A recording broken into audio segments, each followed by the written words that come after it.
Hey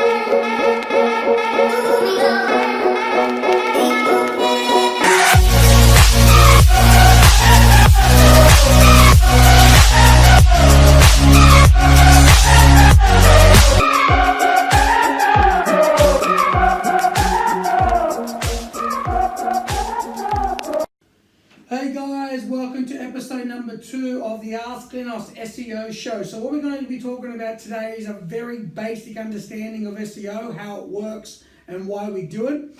So episode 1 was based on the fact that we got a question asked by a partner of ours. So anytime you guys ask us questions, we're going to make that our top priority. If in this case, this week we didn't get any questions, we'll basically go to beginner 101, frequently asked questions that we can actually find on Google, what people are searching for on Google, and basically use that as how we build content going forward. And then if next week we get a question, then we'll go straight to that. And then the week after that, we'll go back to what people are asking for on the internet anyway. So we want to make sure that we give the priority first to you guys that ask the questions. And then if you guys aren't asking any questions, we'll just go to what other people are asking the internet basically, and based on what Google suggests as the most frequently asked questions around SEO. So why we do SEO? Well, why we do SEO? Well, just think about it for a minute. Why would you want your website to appear number 1 for a keyword such as car storage Sydney, or wedding ring Sydney, or engagement ring Sydney? Why would you want your website to appear first?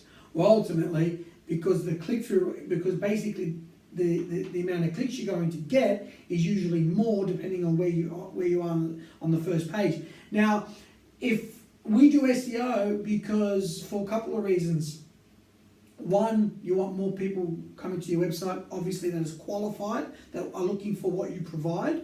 And secondarily, to obviously bring out your brand more, so even if someone doesn't click on your website initially, they see it in the results. And if you aren't ranking as highly as you could be, at least they get an understanding of your business name.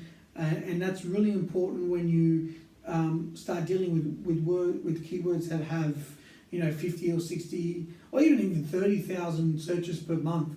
So ultimately, why we do SEO is to grow businesses, ultimately, and to bring and to build digital bridges between what a customer wants and what a website's going to provide, and or business is going to provide the user. And users and queries have different context. So you might search, what are the 5 best tips to renovate a home?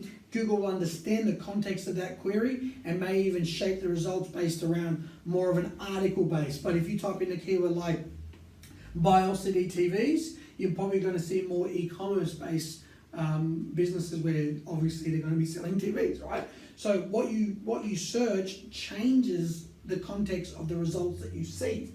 So it's very important when you do SEO that you are building long keyword phrase content like how-tos and whys and best 5 tips for doing X. And at the same time, you're optimizing your specific content for if you're an e-commerce website around sort of the buy now sort of keywords, or shop now, or LCD TVs in Sydney, or whatever the case may be. So you got to so you're optimizing different parts of your website to achieve different outcomes as well. So it's very important. SEO still, of course, SEO won't die. Don't listen to all the don't be a headline reader. SEO won't die. In fact, search will never die. So just take out even if the engines die, in the sense of Google and Bing, how will people still get through all the noise to find the best business for them? It has to be an algorithmic base, and I believe that the process of how we search may change. The platforms that we search on may change and evolve with obviously AI and machine learning and voice and all the rest of it. How we search on what platforms will definitely evolve. It's evolving now as we speak. But the idea of searching and delivering a set of results generally will never change. If you go back to the Yellow Pages days of my dad's business, and he actually had the business ABCO A to AAA BCO because he wanted to rank first in Yellow Pages. when you open the book and you look for tool makers. Well, it doesn't do that anymore, right? It doesn't matter if your business starts with A or starts with Z. It's all based on an algorithm, based on trust and authority and credibility. So if that will never change, it will always be an algorithm based in how it displays results, because there's just too many businesses today, and how could you possibly rely on alphabetical order? So you've got alphabetical order, which will never come back, to algorithm evolving and changing and adapting, and so the process of searching will change in the sense of how we search, but the fact that you need to be optimized will never die. So don't listen to the hype.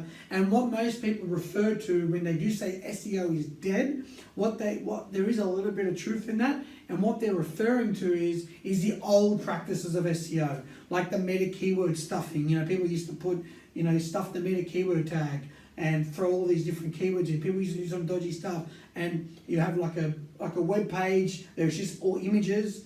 Which back then, remember, I just mentioned Google can't crawl images, but then right at the bottom, right down the bottom of the site, you can't see. It's got all this text-based keyword stuffing, just, car storage, Sydney, car storage, car, Sydney storage, car, Sydney car storage. And it just keeps repeating. And that used to work.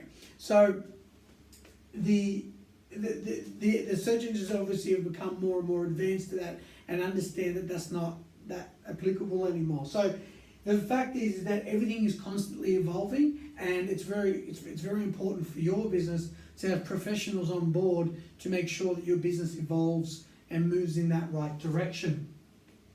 Hopefully, guys, this has been a really good basic 101. I find that some of the different, it actually throws me off when people ask really simple questions. I'm thinking, what do you do for a living? And I can easily say, it's search engine optimization. It's a process of improving your website's visibility on the search engines. But then, in front of camera, you kind of go, what's the best way to describe it? And then the brain goes in overdrive, rather than if someone asked you on the side of the street. So it's been a bit of a journey for me to be able to talk on camera and to get my thoughts out clearly and concise and understand straight. So I'm describing it to you as if it's only just you that's asking me. So guys, if you've got a question on the crawling versus indexing, what is SEO, why we do it, what are search engines, and how SEO is done and understood, please, guys, leave a comment in the comment section below, and hopefully you can maybe ask me a question that I can do for episode number 3. Thanks a lot, guys. I really enjoyed it, and I hope you did too.